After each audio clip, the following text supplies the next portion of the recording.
এরই মাঝে ফের প্রধানমন্ত্রীকে চিঠি মুখ্যমন্ত্রী। ডিভিসি নিয়ে কেন্দ্রীয় জলসম্পদ মন্ত্রীর চিঠির জবাব দিলেন। পাশাপাশি ডিভিসি থেকে পশ্চিমবঙ্গের প্রতিনিধি সরিয়ে নেওয়ার কথাও মোদীকে জানালেন মমতা।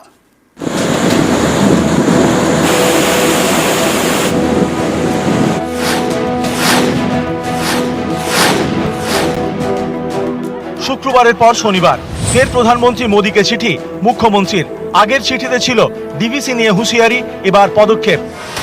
মুখ্যমন্ত্রী লিখেছেন, প্লাবন পরিস্থিতি নিয়ন্ত্রণে অসহযোগিতার প্রতিবাদে পশ্চিমবঙ্গ সরকার ডিভিসির কমিটি থেকে প্রতিনিধি সরিয়ে নিচ্ছে।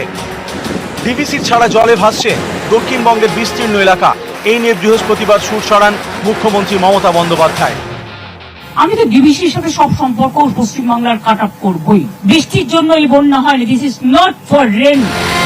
শুধু মুখে হুঙ্কার নয়, প্রধানমন্ত্রীকে হুঁশিয়ারি দিয়ে চিঠিও দেন মুখ্যমন্ত্রী। এই নিয়ে কেন্দ্রীয় জলসম্পদ মন্ত্রীও জবাব দেন। দাবি করেন নিয়ম মেনেই জল ছেড়েছে ডিভিসি।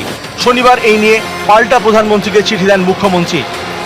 লেখেন, কেন্দ্রীয় মন্ত্রী দাবি করেছেন দামোদর ভ্যালি জলাধার নিয়ন্ত্রণ কমিটির মাধ্যমে মাইথন এবং পাঞ্চেত বাঁধ পরিচালিত হয়, যেখানে পশ্চিমবঙ্গ সরকারের প্রতিনিধিও রয়েছেন। এটা মানতে নারাজ। খুব গুরুত্বপূর্ণ সিদ্ধান্ত একতরফাভাবে নেয় কেন্দ্রীয় জল কমিশন এবং জল শক্তি মন্ত্রক। মাঝে মধ্যে রাজ্যকে না জানিয়ে জল ছাড়া হয়, রাজ্যের অনুরোধ শোনা হয় না।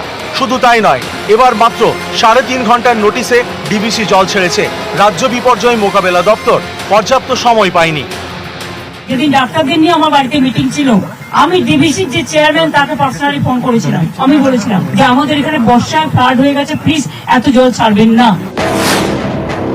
প্রধানমন্ত্রীকে লেখা চিঠিতে মুখ্যমন্ত্রী লিখেছেন, রাজ্য সরকার 2.5 লক্ষ কিউসেক জল ছাড়ার অনুমোদন দেয়নি। রাজ্যের তরফে জল ছাড়ার পরিমাণ কমিয়ে প্রথমে 2.3 লক্ষ কিউসেক এবং পরে 2 লক্ষ কিউসেক করতে বলা হয়েছিল। দুর্ভাগ্যজনকভাবে রাজ্য সরকারের কোনো অনুরোধ শোনা হয়নি। চিঠির উত্তর দিতেও দেরি করে ডিভিসি। এর জেরে পরিস্থিতির আরও অবনতি হয়।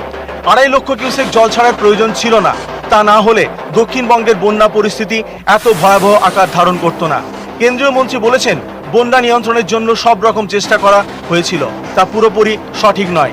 জলাধার নিয়ন্ত্রণকারীরা ঠিক মতো কাজ করতে পারেননি। এছাড়া মাইথন এবং পাঞ্চেত জলাধার সংস্কারের কাজও শেষ হয়নি। ডিভিসি ছাড়াও বন্যা পরিস্থিতি নিয়ে রাজ্যের বিভিন্ন প্রকল্পের কথাও নরেন্দ্র মোদীকে লেখা চিঠিতে উল্লেখ করেছেন মমতা বন্দ্যোপাধ্যায়। তিনি লিখেছেন, বিভিন্ন গুরুত্বপূর্ণ নদীতে অবিলম্বে বন্যা নিয়ন্ত্রণ প্রকল্প বাস্তবায়ন করা প্রয়োজন। এই সব প্রকল্পের সব খরচ রাজ্য সরকারের উপর চাপিয়ে দেওয়া উচিত নয়। ইতিমধ্যে ঘাটাল মাস্টার প্ল্যানের জন্য 1238 কোটি 95 লক্ষ টাকা এবং উত্তর দিনাজপুর, দক্ষিণ দিনাজপুর ও মালদার বন্যা নিয়ন্ত্রণ পরিকল্পনায় 496 কোটি 70 লক্ষ টাকা বরাদ্দ করা হয়, কিন্তু সেই কাজ শুরু হয়নি। এছাড়া মুর্শিদাবাদে গঙ্গা পদ্মা লাগোয়া গ্রামগুলির ভূমিধস নিয়ন্ত্রণ প্রকল্পে রাজ্যকে বরাদ্দ টাকা দেয়নি কেন্দ্র। নিউজ 18 বাংলা।